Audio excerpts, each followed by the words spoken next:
Pittsburgh's down 1 goal. Hey, I guarantee Pittsburgh gets a fucking power play right here.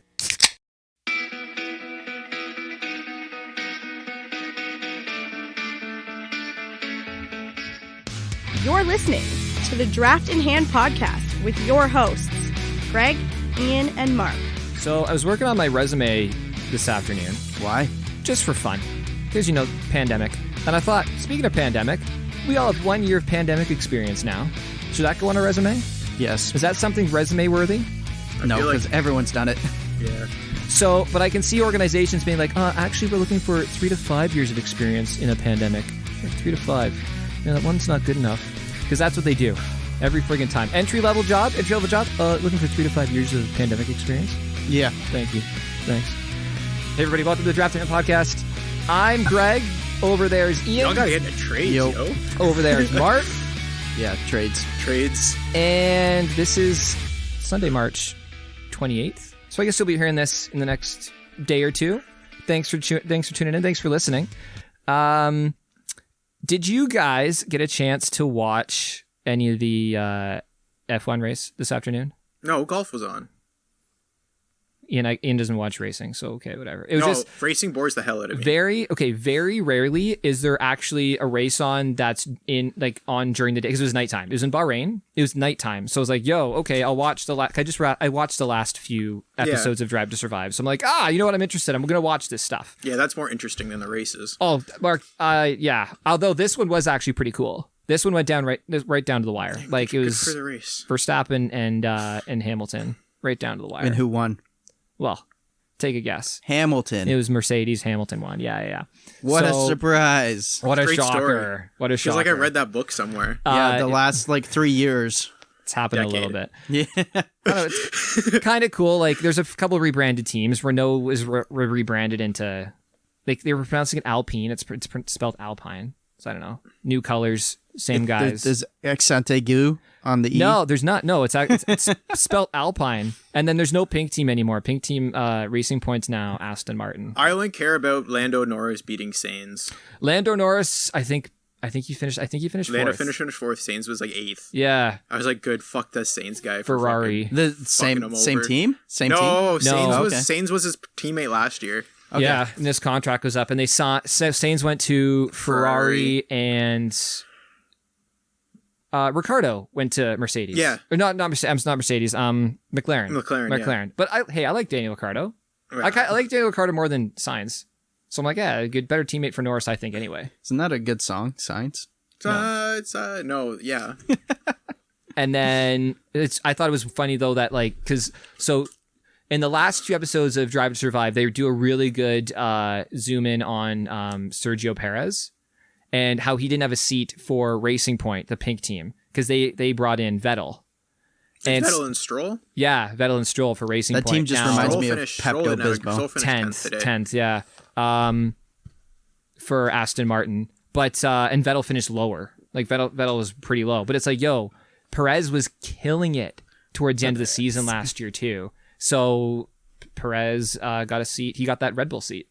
So I'm like, good for that guy. At the end so you guys, I've talked about Drive to Survive. We've talked about it a few times on the show, but I thought this season, last season's storylines, I thought it had a lot more closure this year than a lot of the other, the season 1 and season 2, there wasn't much closure. They probably had more budget.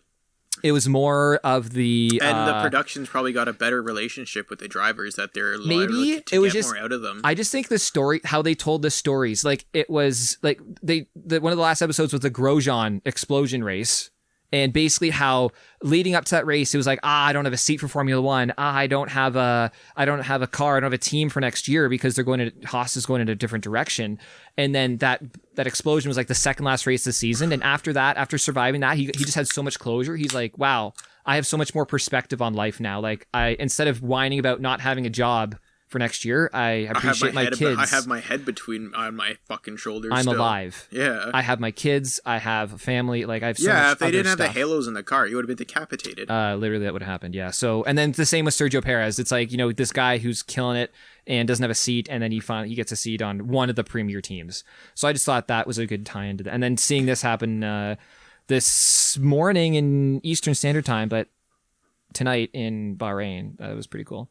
Oh, I was watching the match play golf. Yeah, Mark, all how's week. the golf?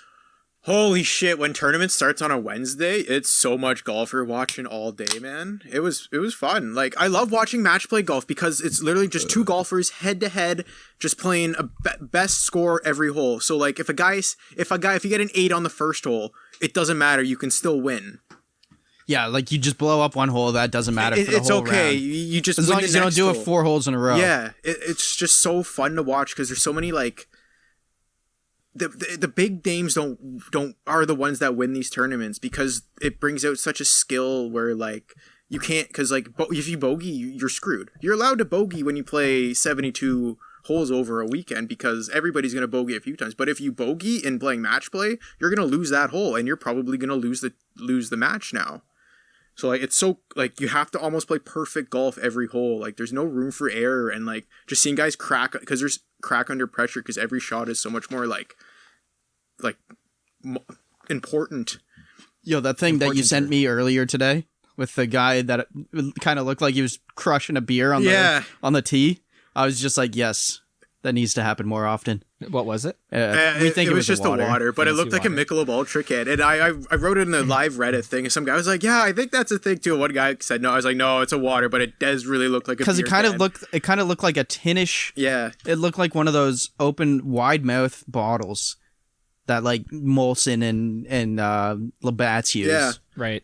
You see them at a lot at baseball games or hockey games. I don't know if they do them at our hockey games, but definitely in the States they had them. Yeah, the cans. Yeah. No, the like bottle can almost but kind of thing. Scheffler, he lost in the finals against Billy Horschel. Yeah. But his road to get to the finals, and he's only a 24-year-old kid too. It's his second year on tour. Scheffler? Yeah. Yeah, I've heard good shit about him. Yeah, he beat Poulter in the round of 16. Oh, so yeah. Poulter was like he was 4-0 or 3-0 going into that thing, and he probably played only like 31 holes in 3 rounds. Is this a round a day? Yeah, like but then once you get to the quarters and semis, it's like 2 a day. Oh, okay. Because you only have so many guys, you have to have a full day of golf. And then he beat Poulter, and then he beat Rahm, and then he beat Kuchar to get to the finals. Just going around the world. Those 3 guys are 3 of the best friggin' match play golfers in the world, and this 24-year-old kid just like put them in their place. It was some sick golf he played, and then you could tell he got the nerves playing Horschel in the finals. So it's a straight bracket, right? Yeah. It's like So they start out in groups of 3 or groups of 4, and then the they top seed them. player, like they play each other once, and then the top player out of that group will move on to the round of 16. So there were 16 groups of 4, and then everybody in the group will play each other once, and then whoever finishes first in the group moves on to the round of 16. So how many rounds total would you play if you went all the way to the finals? I think it's 8. It's a lot of golf. Then you're in the round of 16, 8, 4, 2. I'm just tired I think thinking about seven. that much 7. golf. 7. Okay. No, well, it's 3. Yeah. 16. Yep. 8. 4, 2. Yeah, 7. Yeah, That's okay. a lot of golf, and I most of those understand. guys only play. They're normally Sometimes they only play 2 because they miss the cut. Like these guys are automatically playing 3 rounds before even Friday. It's not the fitness, it's the nerves. Yeah, and It's the the nerves mental of playing. strength and shit, man. Although, if they don't make it out of the round of 4 anyway, then whatever. Yeah, they still have to play 3 rounds before their 3 rounds are done before the weekend, though. So they're still playing more golf in that 3-day span. That's a lot of beach time, man. Yeah, I just find playing like match play so much more. Even though it's a little slower, Mm-hmm. I just find it so much more entertaining because the shots are so much more like important. Yeah, okay. Yeah, that makes sense.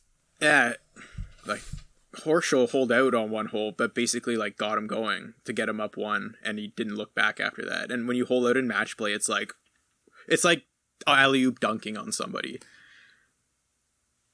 So there's entirely different guys that are better at match play. Yeah, then like Johnson got dummied, like DeChambeau got dummied because they bogey a lot, but they make so many birdies. But like it's harder to make a birdie in match play if the guy's shooting inside you because he gets to read your putt. You know what I'm saying? Yep. Because guys so in match play, guys aren't actually gonna like try to go for the hole every time. They're gonna try to just put their ball inside of the other guy's ball, so you get to see what his putt does, and then you just read off their putt. So you base on what they've done. Then. Yeah, So if you're hitting a long ball, you kind of have a little bit of an advantage. Why don't guys Yeah. just do that anyway? because it's how you manage the course differently in match play. Because like in stroke play, you might want to put yourself like just in force the birdie more, but you might not be in a spot where you can get a birdie. But when pros get to see a putt happen, the chances are the next guy going isn't going to miss.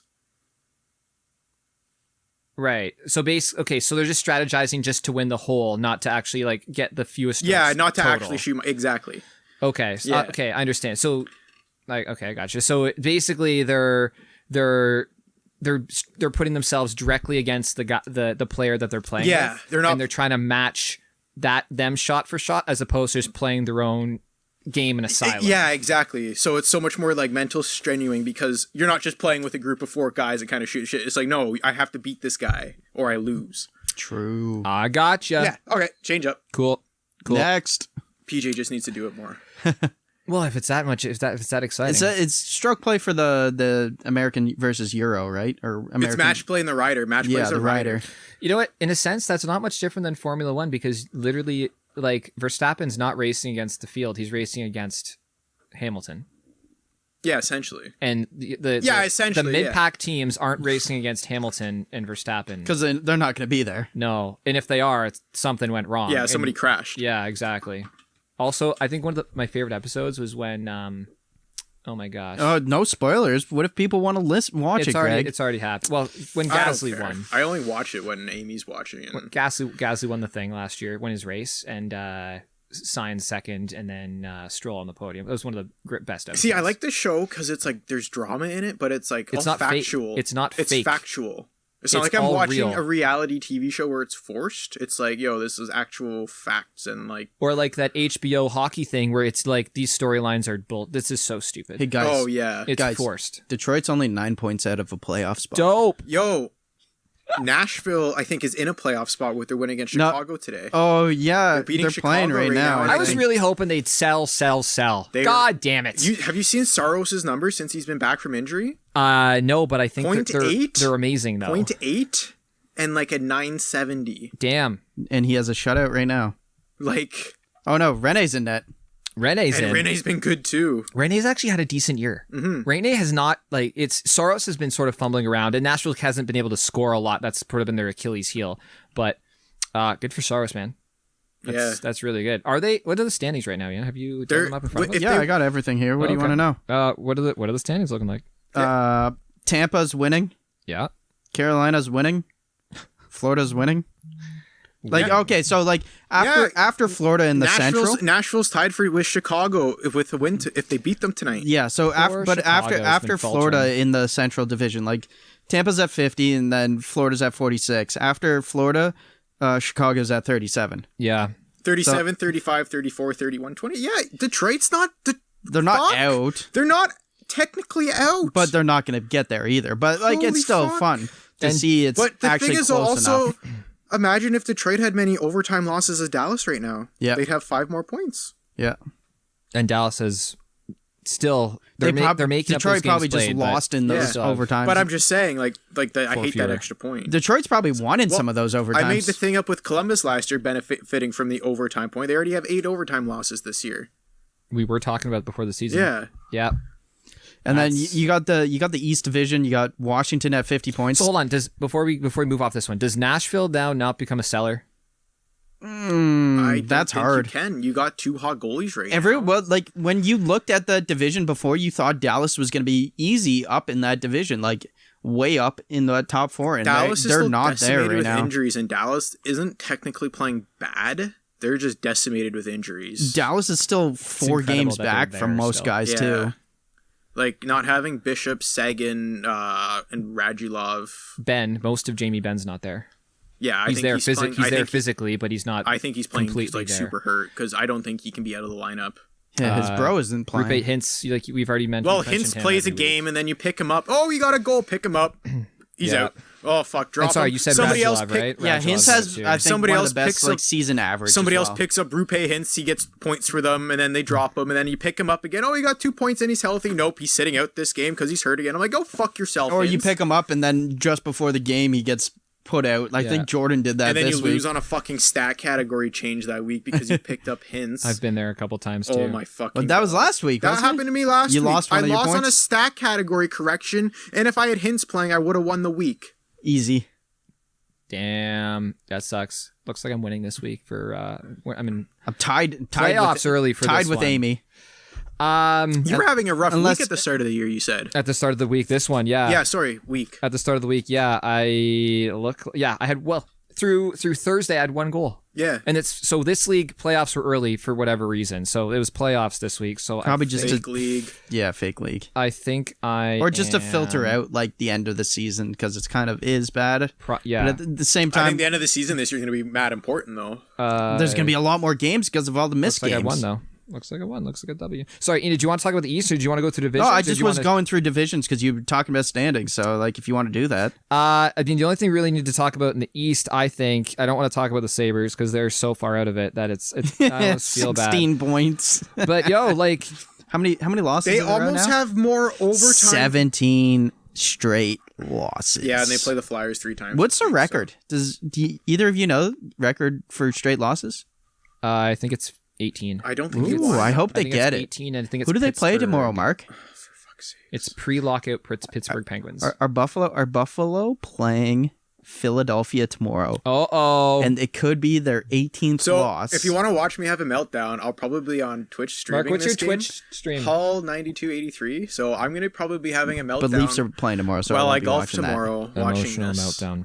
Emotional We meltdown. Well, should- this. No, it'll be like a bad melt. Like I will like probably Sorry, that would be Monday night. They're playing Monday night. tomorrow night. Yep, Yeah, Monday tomorrow. night. Monday night. Yeah, Monday Yep, night. tomorrow. Yeah, we shouldn't say tomorrow. 'Cause Well, we shouldn't say tomorrow because I'll Yeah, probably put Monday this night. out on Monday. Exactly. Yeah. So Monday night. Mark it might be Monday. Mark meltdown. Yeah, well, they're playing Buffalo 3 times this week, so it'll be every day. Mark okay. meltdown. Imagine they lose 3 games in a row to Buffalo. I would laugh so Dude. hard. Where is Philly in the standings It's not right Mark. now? It's not happening. But like, We're 9 points behind. I think we're like 6 points behind Boston. Yeah, but you're only 3 back. No, you're 3 back from Boston. Yeah, they got 3 games in hand though. 2. 2. That's okay. Yeah. But yeah, it's not too bad. Yeah, but if we But like the if gap after Boston's pretty bad. if the Flyers don't take 3 of 3 from Buffalo this week, they're probably not making the playoffs. Like you in that division right now, you got Washington first, 50, Islanders 48, Pittsburgh. I don't understand how Pittsburgh's still doing this well. They're at 46. because there's not enough games They're on anymore. fire, man. There won't be enough games anymore for them. What's to their make up the differential, points. Greg? the Pittsburgh Penguins differential. 22. Wow. Yeah. Well, the Pittsburgh Penguins early had a bit of a rough schedule. No, recently. no. You know what happened? What? Malkin got hurt. Now Crosby, because you know what happens when Crosby or Malkin gets yeah. hurt? Oh, superpowers. Superpowers. Yeah, the you're balance Malkin goes got hurt, off. so Crosby's lighting it up. NHL 2003 Hero Shield. Literally. And I have Malkin in my one league too, and he started going off too right before he got hurt. Mm-hmm. Like he was like right near the He start of the started season. taking more penalties. Right near the start of the season, he wasn't doing shit, and then He all wasn't of a taking sudden, a lot of penalties. all of a sudden started playing better, and then he gets hurt, and it's more like penalties. this is Malkin. Yep, gets up to about a point per game. I'm gonna get hurt now. You're right, Mark. These are 6 points the Flyers really need. They're 3 points back of the Bruins. Bruins have 2 games in hand, and the Bruins aren't a team. Bruins are a team that know how to lock that spot down. Yeah. Right? They're doing it without Tuukka Rask. I think the Flyers are going to be chasing Pittsburgh after in a couple weeks. I think Boston's just going to fly back up the standings. Well, here's a fun fact. So Boston's played 4 fewer games than Pittsburgh. And they've Islanders. Yeah, that's And okay. the- Yeah, that's and what the I saw. Islanders. Yeah, that's what I Yeah. saw. So that they have all the. Oh, games so that's why you were looking at the gap between Philly and Pittsburgh because they have close to the same amount of games played. Yeah, I just see Boston's going to be around where that is, and I'm like, True. Philly is so fucked if they don't win these 3 games. And I know you don't like Brandon Lemieux, who the Rangers just traded, but does that sort of indicate that the Rangers are indicating that they're out of it? Like is that really a sell? He's not a big piece to them, but does that indicate that they're sellers? No, but if you get 2 picks for somebody who you don't really need, I take it. Yeah. Ian, what do you think about that? Yeah, they're 2 points back from Philly. They're Yeah. not out. Like I feel like the guy doesn't do anything positive on the ice, so like Yeah, okay. he's better off your team. And I feel like Rangers have been playing fairly. Oh, never mind. They're on 2 game losing streak. From my perspective, I think the Ranger trade it's more interesting what it signifies than the actual pieces themselves. I don't really signifies anything. Lemieux is a fourth line player. It's not like you're fucking trading a goal scorer, a guy in your team that needs you to win. Second liner or something. The Rangers don't lead Lemieux to win. Lemieux probably makes the Rangers lose more games than they have helped getting them win. stupid penalties. I mean, like dude, the guy is a shithead on the ice, man. He's forced. Is he worse than Matthew Tkachuk? Ranger forward depth though, but they're good hockey players. Like Matthew Tkachuk's a good hockey player. Yeah, Lemieux's not a good hockey player. Forward depth. Okay, I'm looking at places. He's injured right now. If he was any good, they wouldn't have well. gotten 2 picks for him. They would have been it would have been like a 7th, and that's it. Career stats. Yeah, I'm going to his career stats. I just think if the Rangers are kind of selling, I'm just interested. It's that's interesting. That's not a sell though. That's just a bargain for return for a guy you don't. This year he's got 7 points in 31 games. Last year he had 18 points in 59. So he's not anything. This? Brendan Lemieux. Oh, okay. He had 111 penalty minutes last year in 59 games. Yeah. He has 59 so far this year in 31 games. So that's almost basically a penalty minute or a minor penalty every game. How many points does he have? 7. Oh, nothing. Yeah, great. like I've seen this guy play probably a lot more than you have. This guy brings nothing positive to Probably got a decent amount of hits. Kind of strange how a team would just give up would trade anything for him then. It's kind of strange how a lot of teams do a lot of trades they do. Yeah. Well, it is. Yep. You don't we've already commented how smart we think some of the GMs are in this league. Yeah, exactly. So this is what I mean. Although I thought LA Rangers would be is probably smarter. okay. Like, what's his name? Rob Blake. Yeah. Yeah, so would I. Yeah, that Rob That's Blake why I guy. laughed. He was a good hockey player. When they made that deal happen, I was like, wow, that's a nice pickup for the Rangers. Like, sick. Eddie GM, if any GM would do that. And that's weird because LA's not really hurting on the grinder kind of player either. LA's that type of team that likes having those players though. That's how they build their team. Don't they have didn't Clifford go back there? No, he's with St. Louis. Yeah, St. Louis. They need somebody to replace Dustin Brown with his stupid antics.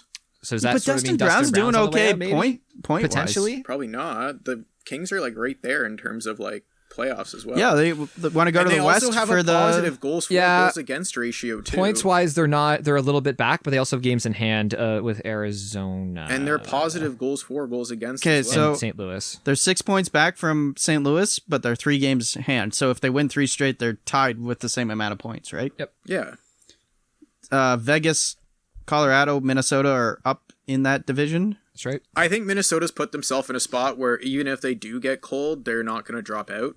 But I see them probably finishing 4th if they do fall. Dude, their record is really good. I know. They're red hot 21, 10-1. I know, but I've been watching them quite a bit now, and they've been kind of getting exploited 5-on-5 quite a bit more. People are learning the team. Teams are starting to figure the system, and they don't have the depth skill that we said at the start of the year to kind of just get goals besides Kaprizov. The forward depth, yeah. No, their power play is not great, and they've been living 5-on-5. Yeah. So if teams can reduce to 5-on-5, but at the same time, dude, they're still in the past 10 games. They're still killing it, but I've seen I saw Colorado just decimate this team. But their goalies are still playing out of this world. Yeah. Yeah, I think they're right where we thought they'd be. They're in the playoff hunt, but they can't quite hang with the Golden Knights and Avalanche. Yeah, I didn't slowly I didn't think they'd be this far ahead of. I still think they're going to make plays like Jays last year. Remember how the Jays started out so good, and towards the end of the year they kind of they're mid-pack. Yeah, so, they kind of stumbled down a bit. I think the same thing's going to happen in Minnesota. Well, both goalies right now have a 230 and a 920. That's insane. That's nuts. Every team, if you have that, if you can hold that all year, if both your goalies are doing that, you have a shot every game, and you don't win and you don't make the playoffs, there's something wrong with your team. Yeah. And they also don't have a guy that's a point per game player. Not even close. Zuccarello. That's what I'm saying. They're slowly getting figured out 5-on-5, and then after that happens, who have they been playing recently though, Ian? They just played Vegas this week. I know. Yeah. Okay. That explains that. So they might have dropped a bit. I think they. Okay. So. No, actually, they played Ducks twice this week and St. Louis. They played Colorado last week. They got decimated by Colorado. They've won their last 3. I wanted to watch both those. Yeah, games they lost 6-0 to Colorado and 5-1 to Colorado last week. I watched both those games just because I wanted to see where Carolina stacked up with Colorado, and I was like, Minnesota. Minnesota. Sorry, I was like, it's not even fucking close. They're on a little break right now because they haven't played since Thursday, and they play Sharks on Monday, the 29th. Yep. I still think. And sorry, I'm gonna thing McKinnon and Rantanen had their way with Minnesota those games too. I think Rantanen had 5 points the one game. Yeah, because I have him in fantasy and I was happy. It was actually really fun to watch those games. I still think the standings bounce up and down just so much because you had a team playing one team just 3 times in a row. Oh yeah, because it's straight head to head kind of in the division. Yeah. Although Except for Buffalo just sits there. Looking ahead. Oh no, Buffalo plays head to head against all those other teams. They just get beaten up by everybody. I think it'll be interesting though going into playoffs because you're now going to have a lot bigger sample size when you look at the matchups, and you're going to be able to look at the 7-8 games. This might be my year to win the fucking playoff pool. It might be a really boring playoffs because all the teams have played each other so much that it's just going to be a fucking chess match come playoffs. Oh, I guess we'll see about I'm okay with that. I like to chess. But you'll be able to look at 7 or 8 games and say, hey, these are the teams and be able to match them up because I still believe in rock, paper, scissors. One team beats another team really well, and then that team, if a team's... You know how rock, paper, scissors works, so... Just depend on the... Can you explain it to me? Cockroach nuclear bomb is better. Yeah. Foot cockroach nuclear bomb. Just the way the teams match up against each other, and then you look at the head-to-head matchups, and you're sort of able to figure out how things are going to play out. But because some teams in a regular season might not have played each other... Yeah, playoffs start in April. They might not have played each other since December, just because that's the way the schedule works. You have a game in October, November, December. You play a team 3 times. You really don't know what the matchup's going to be like, whereas this, I think it might be a little bit more, I don't want to say predictable. It's more chess matchy. The way rock, paper, scissors matches up. Yeah, the chess match. It's basically what you're saying is you want Leafs to play the Oilers. Well, we were joking last year, or a couple years ago, that the Leafs wanted to play any team except Columbus. And they played Columbus. And they Why would you want to play the team that just swept Tampa, though? Yeah. That's my first thought. Okay, first of all, too, I never want to play a Torts' coach team in the playoffs. No, they're never going to win, but they're going to fucking grind. It's going to be a tough series. No matter how long that series is, those wins are going to be tough. Yeah, they won't. Torts' teams never win. Oh, but not they will, not win the cup. They'll grind. Torts' won a cup. They'll grind something out. Who do you win a cup with? Tampa. But Tampa, they didn't really play. They had top end talent on Tampa. Well, he got to a cup final with Rangers too. Or no, that was Vigneault. Yeah, it was Vigneault. But he's been long. He's gotten deep. He's been in deep runs with other teams though. He's been all over the place. I don't remember where he's been during a time. His teams compete. Don't get me wrong. They compete. It's just that they run out of steam because they're grinding. Oh yeah, players don't want to play that for 5 years. The gears just start to break. Dude, players can't play that style 5 years. People can't listen to that guy on the bench for 5 years in a row. It's unsustainable. You're right. It's an unsustainable way to play. Yeah, he's probably a fantastic coach if I can't fucking hear his fucking condescending bullshit from behind my ear all game. Here's a thought. I think Torts is probably one of the best coaches in the NHL. Probably is. Here's a thought. I heard this, and we had this on the trade bait board. One of you brought up Patrick Laine. Yeah. And I heard Mark that did. the Patrick Laine, there's Patrick Laine rumblings now. Is it actually happening again? That's fucking, I'd laugh so fucking. Well, because it's like, would Laine, if you were Patrick Laine, would you want to re-sign in a place that Tortorella is going to be? No. Why would you go there in the first place? Well, the way he's playing right now, he hasn't scored it. He scored once in 15 games or something? 15, yeah. Here, I'll look him up. So, like, it's been a while. What value is that? While. Dude, Curtis Lazar still has more goals than you. Laser. We can name a lot of guys that have more goals, but than the Buffalo Sabres. Well, McDavid almost has more points still. Well, it's a good thing Eric Stahl got out of there this week, eh? Did you see his comment? No. Yeah. He basically had no comment about Buffalo. They're just like, it's not bad, eh? He's like, now that you're out of there, can you say anything of like what happened there? He's just like, I just don't have to think about it anymore. That's what he said. Yeah, he could have just said, hey, great organization. He kind of broke it down after, but the fact that he opened with that was like, oh. So what did he break down? What did he say afterwards? He kind of. Right, I didn't read it. So you know how you kind of clue. You know when you cross the line saying something and then you kind of like try to backtrack to not. You walk it back a bit. Yeah. To not sound as like such a dick. He shouldn't have opened with that. So he opened with a headliner and he opened with the clickbait and then he tried to walked it back a bit. Okay, so he kind of said, it's a good organization, good dressing room, like the guys there, appreciate my time, blah, that sort of stuff. I think it was more appreciate the time and like it's not as bad as it was, but like he kind of had, you still kind of have like the tone that it's bad. Yeah, I gotcha. I understand. And even a guy like Eric Stahl, because like he was on bad Hurricanes teams too. Sure. And he not that bad. But that's what I'm saying. So, like, he knows what bad teams looks like. Well, the fact that, like, he has no comment going there. So I just looked up Laine. He's got 4 points in his last 15 games. That's sick. 1 goal. 1 goal. Yeah. He's not there to get assists. No. He's just, like, yeah. Do you guys want to talk about the Leafs? Yeah, I like the Leafs. Leafs played Ottawa. They played specifically the 5th string goaltender. Was it 5th? For the Ottawa Senators. Yo, I've started, like, kind of watching Ottawa. He was fucking good. They're pretty funny. He was really fucking good, dude. Gustafsson, the 4th stringer. I've watched him a few times, like, because, like, I'm like, oh, he's pretty good. Because Ottawa's actually a pretty fun team to watch, man. They score a lot of goals. They score a lot of goals. Yeah, but they just get a lot of goals scored against them. Also true. The more I watch that team, the less crazy I think Mark Mathot is. Sorry, say that again. Remember that comment Mark Mathot made? Oh, yeah, we opened it with it a couple of episodes ago. Yeah. The less crazy I think he is, the more I watch Ottawa. Or the less, like, crazy of a take that comment was, I think, of Ottawa. Yeah, that's a good idea. That's a good thought. They're good. Like, they have pieces, man. They just have other pieces that aren't quite as good. They're not meant to be as good. Dude, if you're able to get goaltending, goaltending fixes a lot of issues. I want to, like, start a Thomas Chabot. Okay, DJ Smith, or is their coach named DJ Smith? That's it. Yeah, That's DJ him. Smith made a comment about Thomas Chabot, or like earlier in the week. Yeah. That I don't really think I've heard a coach like praise a player this well. Yeah. He said, if we're in a close game, even when we're losing, and Chabot's like flirting around like 25 minutes, he said, I'm going to play him 30 minutes because I think he can get us a point. He is that good when he's on the ice. Wow. He thinks like he's going to play Thomas Chabot an extra 5 minutes, even if he's losing by a goal or two, because he wants to still get that point to go to overtime. I was like, that is such high praise for a player, yet alone a defenseman. Yeah. And basically saying, hey, your guy is your guy. This guy is this good. Yeah. He's this much better, even if he's a little tuckered it's just the out or fact whatever. because coaches kind of like candy coat because they don't want to put other players down. He basically said, if Chabot's not on the ice, we are fucked.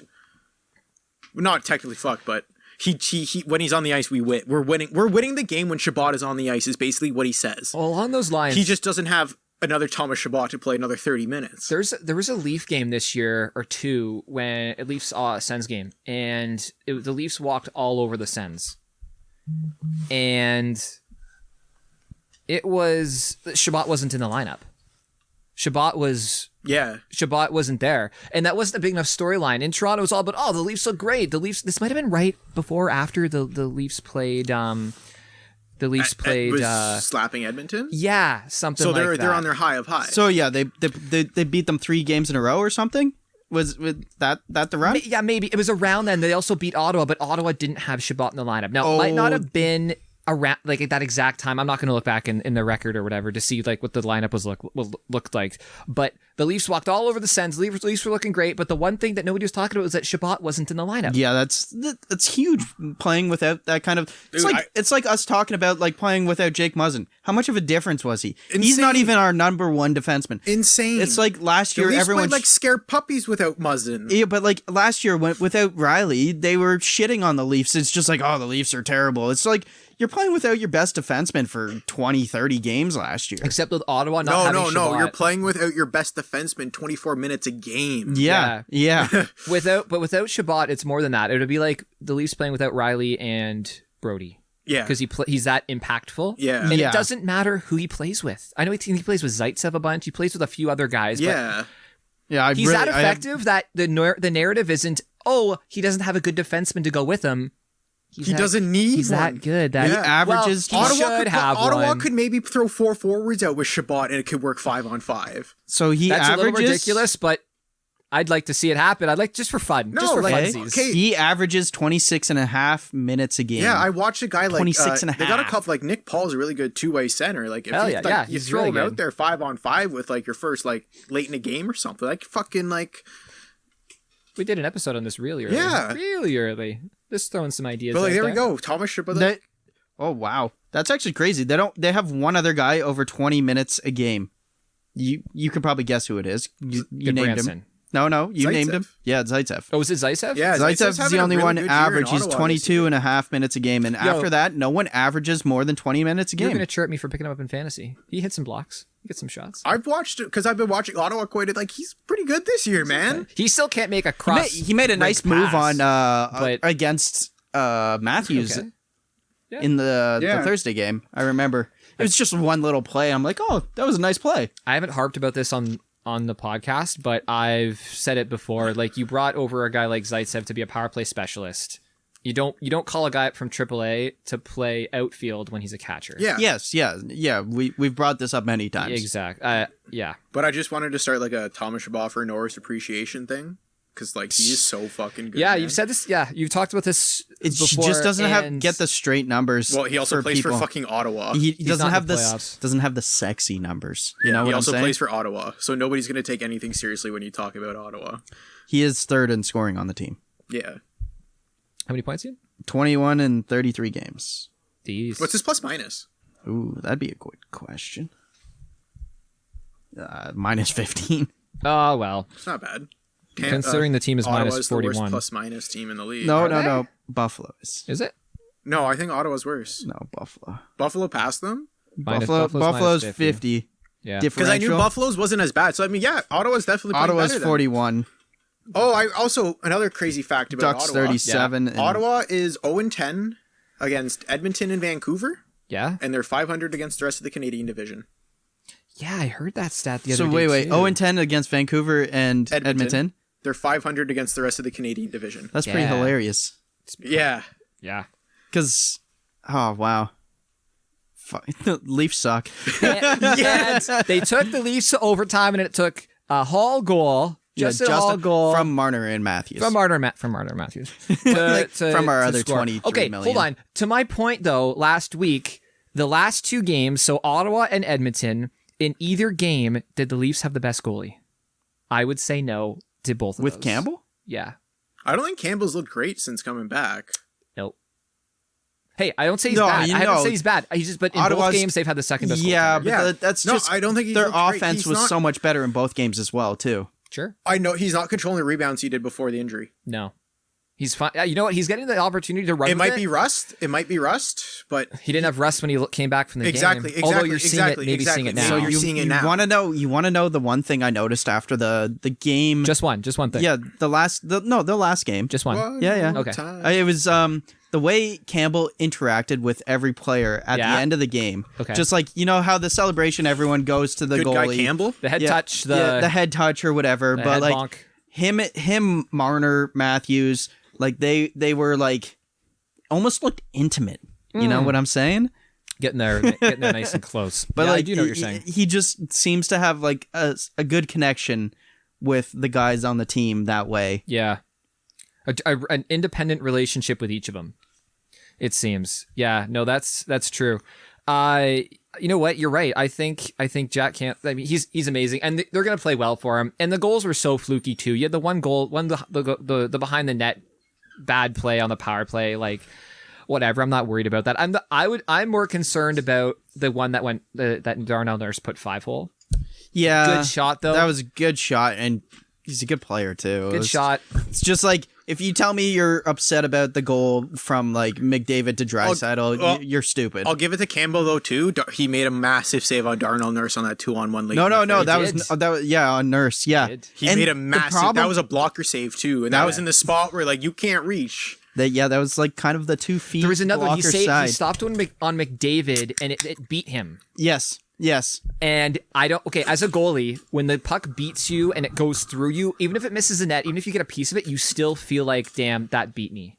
Like, if You think it's already in the net. the shots, I've had a shot, it goes to 5-hole, but you get just a piece of it that it deflects it wide because you deflect it enough that it goes, but it's, You know where it's going. You still feel that it beat you and you still don't feel great about it. And Jack Campbell came out after the Edmonton game and said, hey, I didn't like my performance. I didn't like the way I played. And I don't think he Good, liked he the owned way. it. Yeah, I don't think he liked the way he played in either of those games. And he only let in 3 goals And too. the question we had last week or the thing we said last week, we know what a Frederik Andersen game when Frederik Andersen plays bad looks like. And it was a Winnipeg game a couple weeks ago or whatever.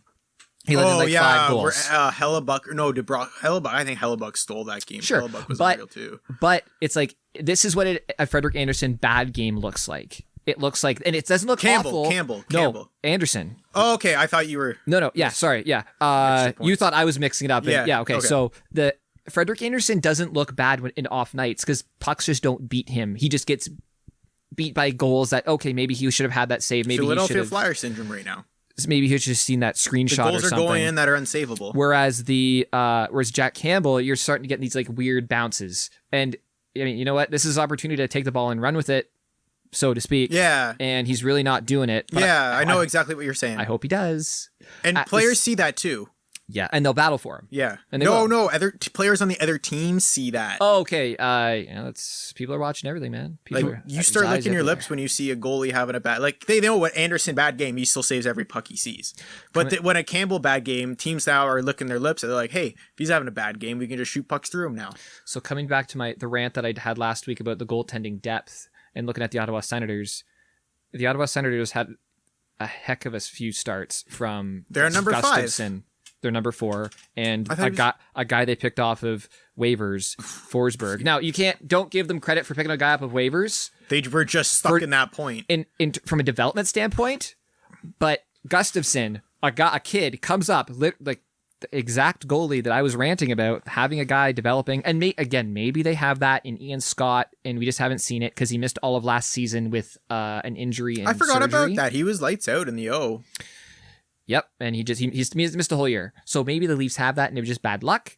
But this is an opportunity for Campbell to, at the very least, showcase, hey, I could be a guy in the future because there is this contract situation that I kind of hope goes on the back. It's Toronto. It's not going to come on the back burner. Honestly, it's not going to be on the back burner. But focus on. I just hope that Leaf fans kind of focus on the team now and playoffs because they're first in the division. They have a great opportunity to do something this year. All the contract stuff, wait till the offseason. That's Dubas's problem. I'm a fan in a way too, where besides Marc-Andre Fleury when he was with Pittsburgh, I always want to see goalies succeed.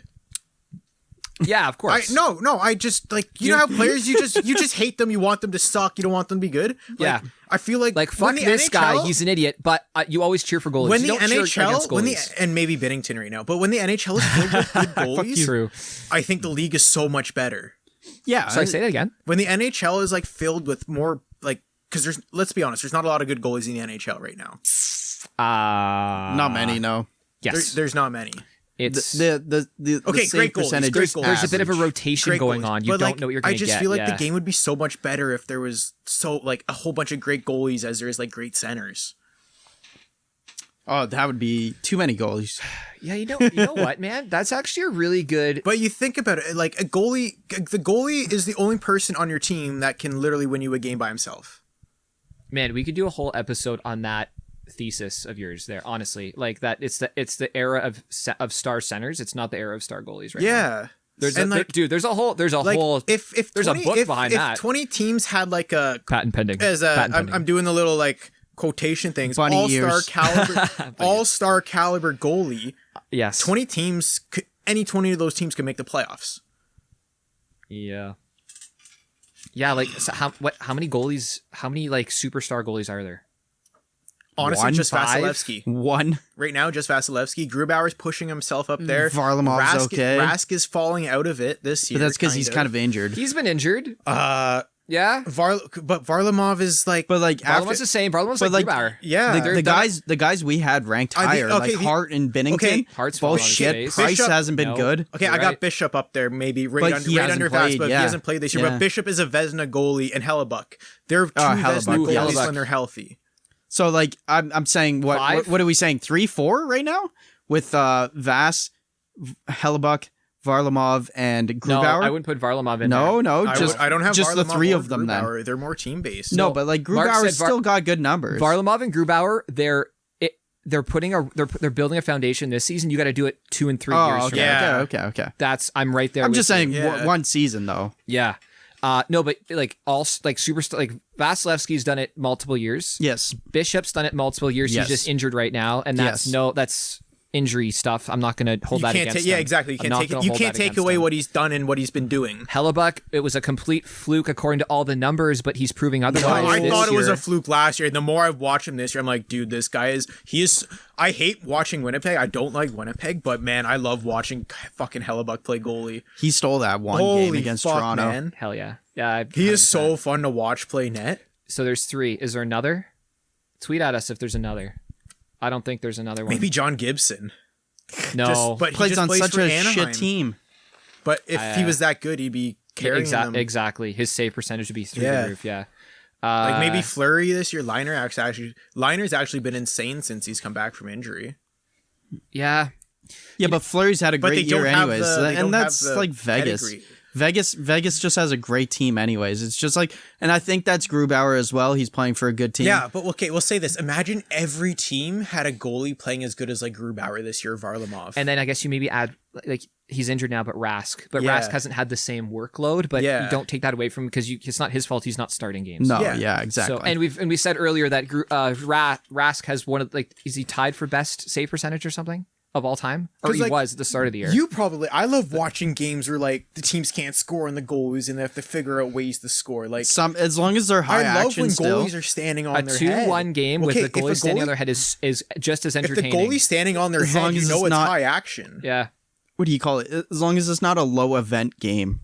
That's the worst. Yeah, but if it's a low event game, it's going to be low scoring. Ian's chuckling to himself. I was saying, like, that's the worst term. And the NHL is just getting more and more high action with the more and more skilled players that's getting in. So, like, if you get better goalies, you're going to be seeing so many more high action skilled saves that are fucking amazing to see. I really like that thesis that, you know, it's the era of star centers, not star goaltenders. Yeah. Yeah, that's actually. I think there's more. I think there's a lot more there than it's also than easy. meets the eye. It's also easier for a kid growing up, like say in Canada, everywhere. I want to be McDavid or Matthews than it is to say I want to be a goalie. I want to be.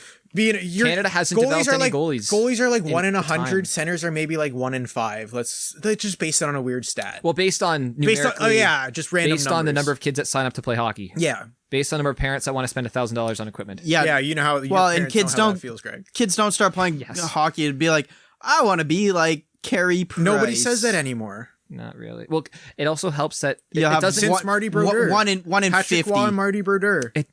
I guess there haven't been any superstar goaltenders to watch.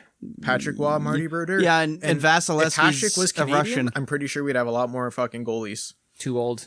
The kids growing up now didn't watch those. No, but if Hasek style, if he was Canadian growing up at that time, I think we'd have a lot more goalies. Yeah, they'd be older by at this point though. Like I grew up, but since there would be more 30. Since there'd be more, like I guess maybe elite caliber goalies, just based on the influence from like Hasek maybe being Canadian. I think you would see more higher end goalies from Canada. Mark, I think. Okay, hold on. It's the same way we're probably going to see a bunch of good basketball players from Canada from the Raptors winning. I know what you're saying. I know exactly what you're saying. You're just dating yourself because you got to pick a goaltender 10 years more recently than Hasek. Yeah, but there isn't any. Not a Canadian. Besides maybe Carey Price for a couple seasons. Oh, yeah. And then we try to like play hard as this next guy. Dude, honestly, like watch the World Junior teams. There have not been many World Junior Canadian teams that don't have goaltenders. Wasn't Ian Scott one of the World Junior goalies?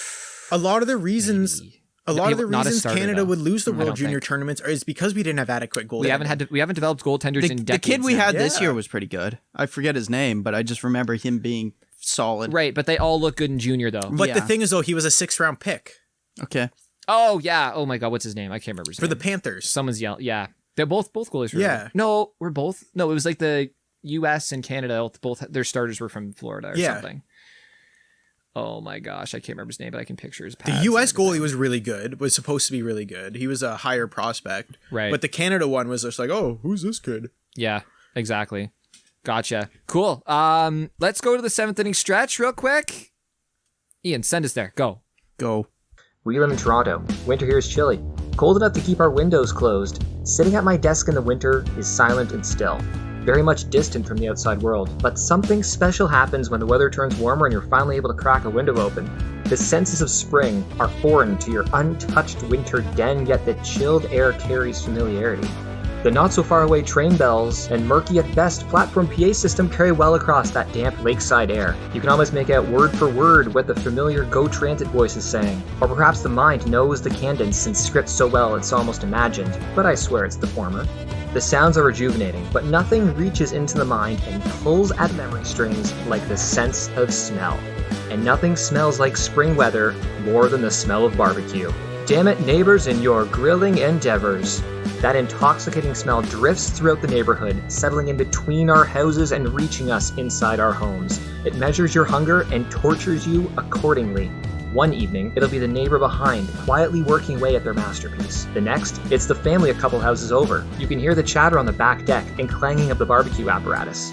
What sort of delicious witchcraft are you conjuring up this evening, good sir? And why have I not been invited? COVID? Okay, you win this round. Let's just call this what it is. An arms race. An arms race for barbecue smell supremacy. One doesn't detect such audacious defiances without dreaming up their own delicious retribution. What began as a friendly flavor conflict quickly escalates into a seared supper skirmish to regain grillmaster glory. Re-established as a sizzling spice springtime strife. Reborn is the rotisserie royal rumble. Begin a boundless beef brainstorm barrage. Quickly craft your coveted cookout. Tender steaks and terrific tastes. A fragrance fight affirming fire inferiority. Implementation of incredibly infamous ingredients. Convey command of the culinary arts with an audacious and aromatic application of sauce supremacy. No, nothing marks the beginning of spring like the smell of barbecue. So we just recorded our Blue Jays 2021 podcast just before this. So that'll be coming out in the next day or two. So keep an eye out for that. The one thing that we noticed was the Jays really haven't been covered a lot on TV and radio. Like they've been on occasionally, but I had to dig for some of the articles and whatnot. Well, I don't think I have anybody in Dunedin or wherever to get direct quotes or anything. Like whatever they have is just probably like via webcam from here. Yes, exactly. So I think, so you know what? Hey, if you're interested, give that a listen. That's about, how long is it? Like an hour? It's like hour 40, I think. Geez, so we do talk a little bit, but it's pretty in depth, and we go in depth about a lot of the guys that we. It's a few beers long. It's a couple of beers. Have a beer. Listen to the Jays. Spend 2 hours, get up to speed on Jays stuff, and support the podcast and whatnot. It's also fantasy baseball season. Mark, you had a draft recently, eh? Like this past weekend? Yeah, I kind of killed my draft, I think. 8 team. I got some good players. I got Mike Trout. I got Freddie Freeman. You're excited for I'm very Trout. excited for my team. I was able to draft Syndergaard, Severino. Well, I didn't draft them. They were just still in free agency after the draft. And I was like, oh, damn. Look at these guys sitting here coming back in early May. Late May. I was like, Syndergaard, Chris Sale, and Luis Severino to add my team with Gelato and Nola. Oh, yeah. Gelato. Ice cream. Gelato or... Gelato. He's a wicked pitcher. I've got an auction draft coming up Monday night, so I'm doing the math for that. Same strategy as football, a little bit more complicated numbers. Yeah, so Monday. So it's recording on Sunday, you're listening to this on Monday or Tuesday or whatever. But what time's it at? It's evening. It'll be like 7. So you're gonna miss the Leaf game then? I'll just put it on one of my other screens or whatever. But yeah, some math. Leafs play at 7 tomorrow. So do the Flyers. Tonight against Buffalo. Hey, do you guys want to do? Should we throw this out to listeners? Do we want to do a draft in hand podcast? Baseball league fantasy. Yeah, I'm down. I'll do a league, but we won't get it done. I don't know a crowd. Like I don't think like the people I know like really baseball well enough to like really do want to do. Well, you know who doesn't know baseball very well? Ian. Hey, listen. If you guys, I feel like you both don't know fantasy baseball very well. Yeah, I know a little bit, but a little bit. Greg's done his research for I'll his do auction research, draft. and I know like strategy stuff. Yeah, I don't know it. I can't. Yeah, I have no clue for. Yeah, I'm down baseball. to doing. I'd probably pick best available. Yep, best available. Basic standard league. Yeah, we'll figure it out. But hey, so Saturday evening, if you guys Saturday evening 7:00. There's no Leaf game if you're Eastern time zone. Have a couple beers. Draft a baseball team. I'm down. What day of the week? So that'd be Saturday, April 3rd. So it's after the season starts, but that's fine. You missed the first couple days or whatever. You get to watch the first week couple off, guys get injured. Send us a message on. It's a long league. Message Mark, Ian, or myself, or just if you want to send us a message on Twitter, on direct message, tweet that out, and we'll get a fantasy baseball league going if you're available for a draft Saturday night. So we'll do that. I don't know. Maybe we'll live stream it. We could try. Yeah, maybe we'll try our first live stream for it. We'll see if we can get it figured out. If we can get it figured out, we'll give it a shot because whatever, and we'll keep you posted. Live stream it on Twitch. Man, sure, whatever. Ian, you're the tech guy. You can't have the paraphernalia. That would probably get you banned. No, you just make it an over. I don't know. Explicit? I don't even think you can show that because Twitch is an American company. I smoke my vape pen on my thing all the time. Yeah, but do they see your face? Yeah. Yeah, but do they know it's weed? Probably not. There Yeah, it doesn't. I know. We'll figure it out. Okay, guys. I'll just make a new account.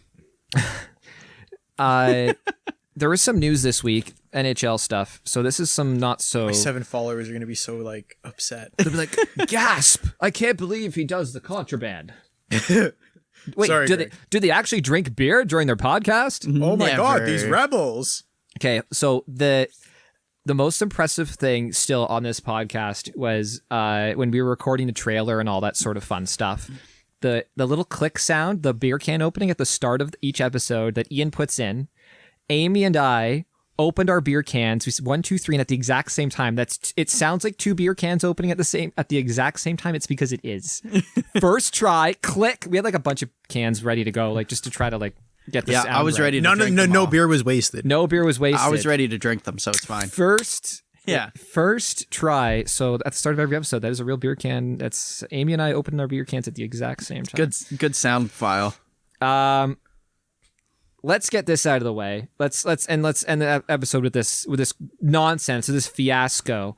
Tim Peel got caught doing the thing, and you've all heard the sound file, so we don't need to play it or we don't need to repeat it. But basically, he got caught. Do we have to use Tim Peel? Can we just say a referee got caught fucking up? Well, if you say Tim Peel, then you know the specific instance. But yeah, from now on, yes. So he said basically he was looking to give Nashville a penalty early on in the game, and then it cut. His mic was hot because a technician in the truck was just testing the mics, which they do all the time. They thought they'd gone to commercial. They picked up something that they always pick up, but that normally doesn't go to air.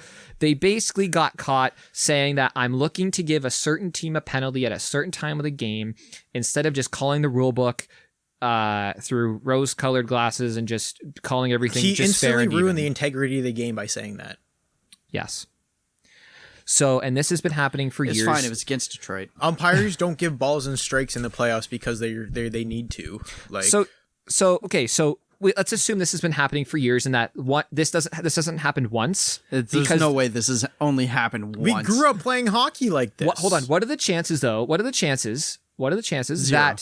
that it is only happened one time and they happened to catch it on live TV at that exact same time that it happened once? Hundo 50p. There's a 0% chance at that, or there's a 0.0. There's an infinitely small chance. There's no chance. No chance. You can't say 0, but it's infinitely small. That it's almost 0. No. So let's assume this has been happening for years. So referees are basically looking to give teams penalties at certain times of the game.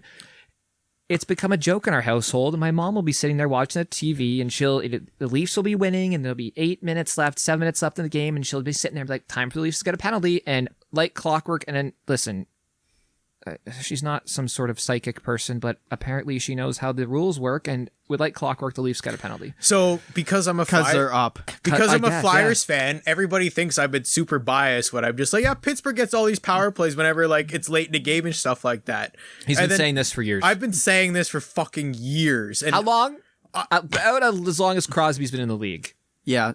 Solid and you guys, 10 years Ian's watched a lot of even when Pittsburgh's not playing Philadelphia, we've watched a lot of Pittsburgh games. And Pittsburgh gets a lot of fucking penalties late in hockey games. It's the Pittsburgh rule. A lot of power plays late not in games. Penalties called in their favor. in their late favor. in hockey games, and Pittsburgh's down 1 goal. Hey, I guarantee Pittsburgh gets a fucking power play right here. So what's being exposed beyond this is what every fan sees when they watch a game. It's the scripting of games that the number of penalty minutes needs to be equal for both teams, or within like one minor penalty is essentially what's going on. So that's what people are starting to realize, that you go back in the standings or go back in the schedule, and there's every week there's an outlier perhaps where one team has way more penalties than the other, but generally speaking, all the teams have almost the same number of penalties. What also bugs me too is like, you know how a high stick is an automatic stick infraction, over the glass is an automatic like penalty?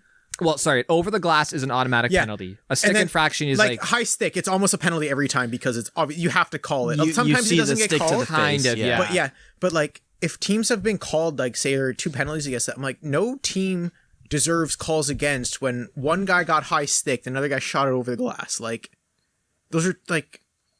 Why are you going to force calls? They deserve both those calls, and then why are you going to look for calls for the other team just to even up? Just to even it up, yeah. Like it's so, like you said, baseball. Like you didn't have to find those calls to make the call, but now you're going to find calls to even it up for the other team because you think that's fair. They're not. Yeah, instead of calling the rule book at all. Instead of calling the rule book, they're calling what they feel like. They're calling teams they equitably. I think no, it was literally what they feel like. No, based so on terms of the flow of the game. I think Ron McLean brought it up the other day. We're arguing the same thing. Okay, I think Ron McLean brought it up last night in the Leaf broadcast. He called out. He called them out. Good. Yeah. Oh, Ron McLean did this. Ron McLean did who it. Who was a ref for 23 years. Ron McLean said something. He was like, I was walking my dog. It's hard to have tough conversations, and we're having one here. He's like Gary and who's the NHLPA guy? Oh, Bill Daly. He's like, I hope you guys have one as well. Yeah. What is that? What is that referring to? Like, because it's a tough conversation talking about the integrity of the refs. I hope they have a tough conversation. Because Ron McLean was like, we're doing this live, talking about it here with ex-NHLers and people. He was like, I hope Gary Bettman and Bill Daly are talking about this as well. Good. Yeah. Yo, I'm gonna miss it because that's where he was talking about being a ref for 20 years. They were ref with Team Field. So he also defended the refs, saying like they're told a certain way to ref. Yeah. They're told to ref it to. They're almost like a crowd positive way. Making the game even. Yes. And this is the way they're told to ref. They're not told to ref the games properly. So can I give an example? I missed this. I might have been walking my dog at the time. It was a really good intermission. It's up to the media to keep the spotlight on this, because if you do not let this conversation you got to hammer it down. And especially with sports betting coming in, would you bet on a game knowing that this is going on? I don't touch hockey for like one of these specific reasons. So hang on. So here's this. You guys have all seen, everyone listening, and Mark and Ian, you've seen this photo. It's the equity versus equality photograph, right? So you have the equality. You have the 3 kids looking over the baseball fence. Yeah. And equality. You have each of them standing on a box, and you have the tall kid that can see over the fence, the medium kid that can see over the fence, the small kid that can't see over the fence with one box, right? That's equality. Equity, they say, is then the tallest kid takes the one box and gives it to the littlest kid. Now, all of them are equally above the fence. That's equity. It's using what you have in order to make things balanced. Yeah. What the NHL is doing is equity, not equality. No, not at all. Yeah. They're doing equity. They're also not protecting their players either. If it was equality, listen, we'll promote equity if it comes to social stuff. Some people need help with certain things more than other people. We're talking about competitive hockey at the highest level. No more equity bullshit. Whereas the boxes underneath the kids, that represents the referees calling the rule book. Not the actual penalties themselves, but the rule book. So if you're the smallest team that needs to be gritty and a piece of shit in order to compete, you're being propped up by the referees and the rule book that have 2 boxes under you in order to be above the fence and look above the fence. Calgary Flames. The fence being literally NHL caliber, I guess. Fucking Lucic. You get a player. Ran 2 guys from behind this week. Sorry. You get a player, or you get a team, the best teams in the league that are represented by the tallest kid. They don't need a box to stand on in order to be the best, right? So looking at it from an equitable standpoint, that's what the NHL is doing. They want all of the heads above the fence to be balanced because parity. Whereas in fact, if you call it by the rules, you want equality because you want one box under each kid. And if your team is just simply not good enough to look over the fence, i.e. compete in the NHL, do fucking better because it's a pro sport. How many times have I said fuck parity when we're watching sports? Yep. Okay. That's literally the thing that pisses me off in sports. So Mark, you said baseball. Imagine in MLB, in the Major League Baseball, you're watching a game and the Toronto Blues, you know what? Let's pick two polarizing teams. The New York Yankees and Boston Red Sox. The New York Yankees get 10 strikes called on them in the first inning. You better give 10 strikes to the Boston Red Sox in the second inning. Yeah. How often does that happen? Always. Well, never. It should happen. No. Yeah, it'd be dumb. It'd be dumb if it happened. Imagine the umpires were told to keep the number of strikes even for both teams. You'd have to adjust the strike zone. Yeah. Which is exactly what criminal in baseball. Which is what NHL referees are doing. They're adjusting the strike zone for a penalty. As soon as a ref's strike zone is off, the coach is out there. You can go back and look at stats, and I'm pretty damn sure in the playoffs, MLB home plate umpires are almost at 98% calling balls and strikes behind the plate. There's a couple umpires that are notoriously off by a little bit more than that, but almost all of them are phenomenal. Absolutely. You know what? It's almost superhuman. And there's probably it's crazy. There's probably refs that call a good fucking game too. There are, but it's just the fact that they're forced to call the game. Their employers telling them to do something. Yeah. Mark, yes. if your employer was like, you know what, just throw your garbage in that thing and don't worry about it, and because you have other places to be. It'd be like, I'd probably do it. This isn't the right thing to do it as a person. This isn't the right thing to do, but okay, I guess. Like if it's either this or you're holding my feet to the fire. Well, it's either this or you're fired. Mark, you like golf? Yeah. Imagine who's your favorite golfer? Right now, after this week, probably Scheffler and... Scheffler fires a ball. No, sorry. Legit. I loved watching play. Scheffler and Horschel. Horschel was so chill. And, okay. I'm sorry, I'm going to get a little personal. Horschel was playing shit golf. Yep. And then he was like, since this COVID thing and since it chilled down, where around he was living, he was like, me and my family were able to get out and actually do shit together besides me not playing golf. That's and nice. He's like, it fucking brought me back down to earth. Who's his rival? I don't know. Who's another guy you don't like on tour? Oh, Patrick Reed cheats. So Reed hits the ball into the water. And penalty stroke. Right? Yeah, always. Of course. Imagine the tournament organizers, your favorite guy, Horschel. We got to make sure he gets a penalty stroke too, because we got to keep it. We got to keep it the same. Yeah, but golf. I don't think you can do that with golf. No, though. you can't. But that's what. Mark, I know that's what you're saying. It's the same thing. It's ridiculous to think but it's about. not physically. I don't think it's physically possible to do it. It isn't physically possible because you have to. Physically, but you have to physically put the ball out of bounds to. Mark. That's the comparison. I know. It's in the essence of the sport. Even the Raptors this past playoff, there was one playoff game where they went an entire quarter without having a free throw. Yep. We remember that. Yep. At least NBA umpires or not umpires, referees. MLB umpires. We just did our baseball episode. We were talking about umpires. You're getting so confused. We're jumping sport. This is what happens when you jump sports. You said ref, ump, and something official at the same time. NBA officials, they didn't call a single free throw against the Raptors for a quarter, and they probably deserved one. Everyone was all up in arms, but at least you're calling it equally, I'd assume, and you're not afraid to be slanted one way or the other. We saw the Super Bowl. You made this comparison. We were out hanging out. The Super Bowl. How many flags? Too many. How many flags did Tampa Bay draw? None. A lot. They drew a lot of penalties. Yeah. And they were earned. Exactly. Like in football, you can't. Well, pass interference is a gray line, but you just don't throw a flag because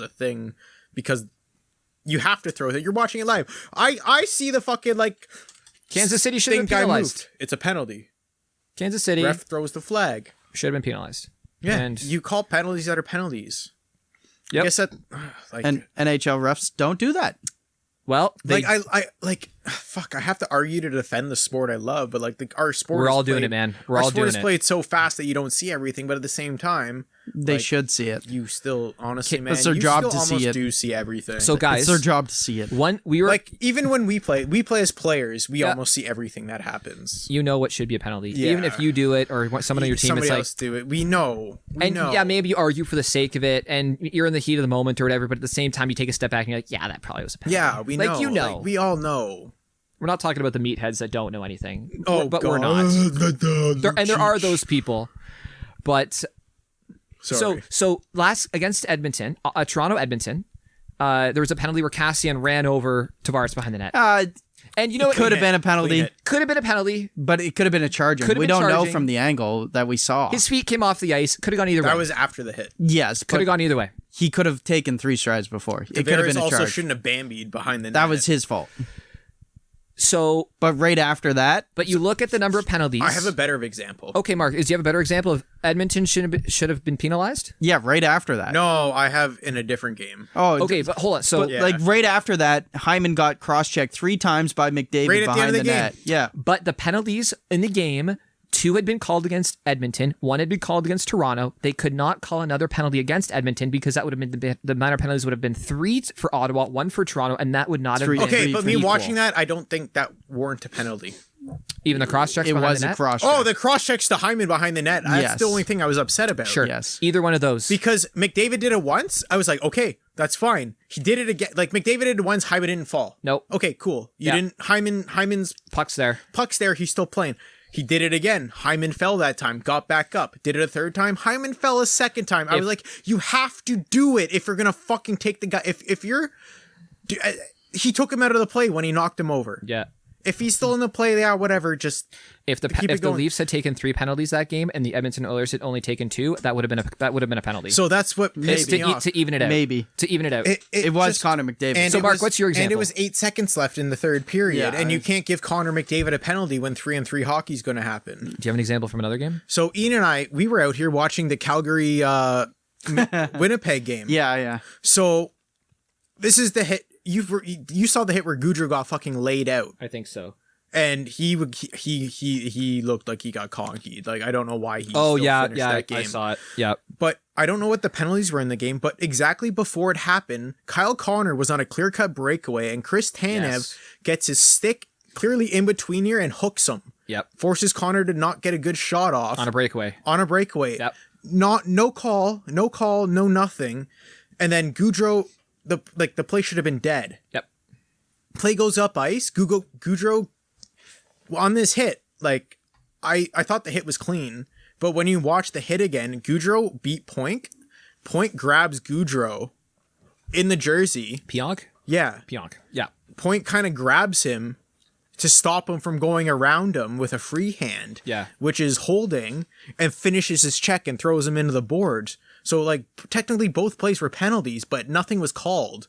But what pisses me off is that the NHL almost had one of their stars injured for no fucking reason when an obvious penalty should have been called. At that on the hook. Yeah, we looked that up. At that point of the game, the Calgary player should have had a penalty on the breakaway for hooking, except it wasn't their turn essentially to get a penalty called because Calgary would have then had 2 more penalties than Winnipeg. If you're watching NHL games and it's like that should have been a penalty, or it's not even that it should have been a penalty. It should have been a penalty shot.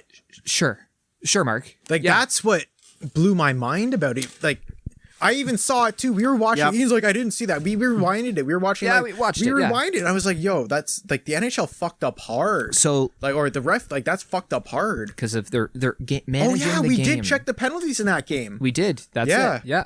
And it wasn't the Winnipeg Jet. The Winnipeg Jets would have had 2 more penalties in Calgary. So if you're watching an NHL game and you see that penalty could have been called, it's like, wow, that should have been friggin' called.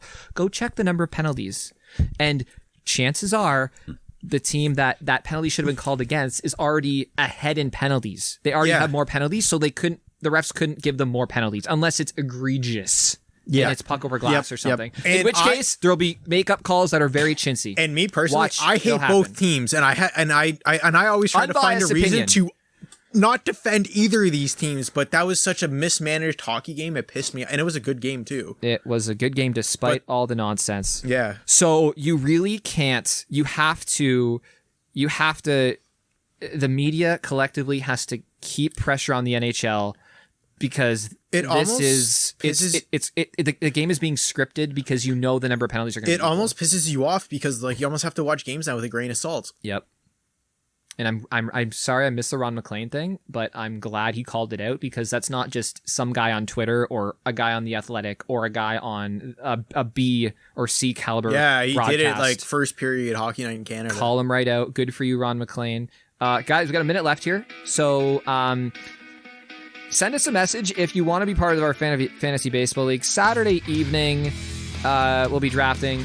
Mark and I will be in the league. Ian Maybe. Ian will be in we'll it. see. If we're Ian looking will for be in it. He just might not be here. If you don't get enough, I'll number join. teams, we'll have enough. We'll have a lot of people. I'll join if it's even needed. It'll be fun. Ian, you're gonna join regardless. It'll be a good time. You need something to do. We'll see if we can. No, I don't. We'll see if we can like live stream it, or if not, maybe we'll do like a podcast episode while we're drafting, and then we can put that up after. If it's not a live stream, we'll figure something out. But we'll do something. Just have some fun with it. Thanks everybody for listening. Check out our Jays episode. They'll be posted in the next day or two as well. Let us know about that. Hey, Watch me on Twitch this week, losing my shit. Twitch stream. Hold9283. There you go. Everybody, thanks for listening. Cheers. Webcam as well. Thanks for listening. Follow us on Twitter @DraftInHand.